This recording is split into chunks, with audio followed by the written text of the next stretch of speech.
Once na nagloko ka, palagi na yan maghihinala sa'yo. Palagi na yan nakabantay sa bawat galaw mo.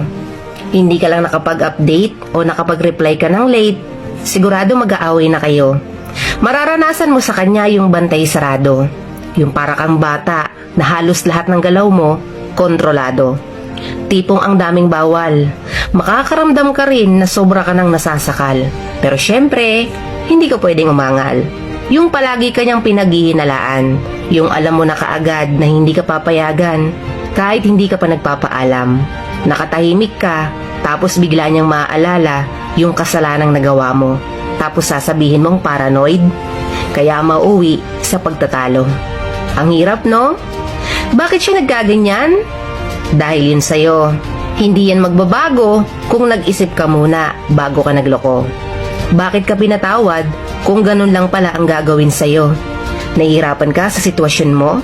Sa totoo lang, mas mahirap yung sitwasyon nung taong pinatawad ka pa rin after mong magloko. Huwag niyong sisihin yung taong niloko nyo kung hindi nyo kayang pagsisihan yung kasalanang nagawa nyo. Kung napatawad ka na talaga, di ba dapat nakalimutan niya na yung kasalanan mong nagawa? Gagi, hindi yun ganun kadali. Ang kasalanan, pwedeng makalimutan.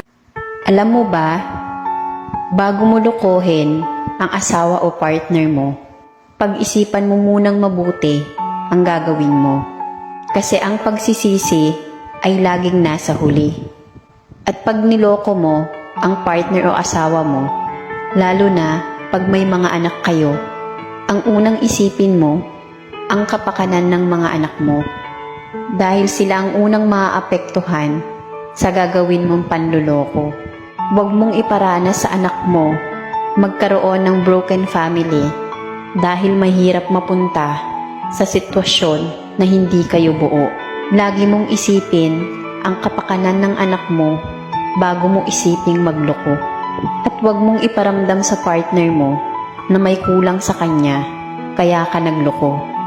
Dahil sa isang relasyon, kayong dalawa ang aayos ng problema para mas maging matibay ang inyong pagsasama. Pag nagloko ka, choice mo yun, ginusto mo, hindi dahil may kulang sa partner mo.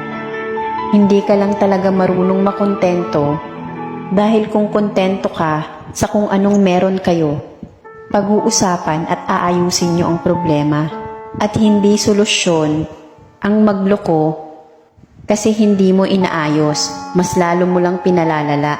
At huwag mong isisi sa partner mo kung bakit ka nagloko. Dahil nagloko ka kasi gusto mo, hindi dahil may pagkukulang ang partner mo. At nung nagloko ka, hindi mo inisip ang pagmamahalan nyo. Ang mga anak mo, nagloko ka dahil gusto mong magloko. At sa mga taong niloko, walang mali sa'yo, sila ang hindi makontento. At huwag mong isipin na may kulang sa'yo. Kaya siya nagloko. Kasi nagloko siya dahil gusto niyang magloko. Cheating is a choice, not a mistake. At kung niloko ka ng taong mahal mo, huwag mong paghinayangan.